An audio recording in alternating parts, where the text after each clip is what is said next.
My name's Carrie.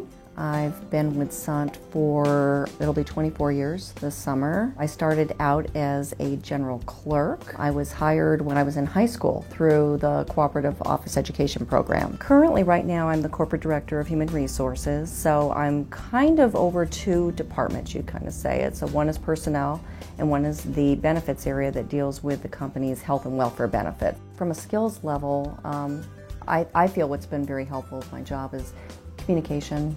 You need to be able to communicate with people well. You're dealing with people issues all day long. Whether it's people in the office, the individual employees, you need to be a good listener. As far as school's concerned, it's great to get, at least I would think, an associate's degree in business or human resources. You gain a lot of information there as far as knowledge of legal aspects and the law. I think what I like best about what I do working for the company right now is that I'm able to really help our employees, help their families. That's what makes you happy when you're going home at the end of the day. When you're rolling out a great new program that's an enhancement in their benefits, it's helping people and their families because that's what it's really all about. That's why you come to work every day.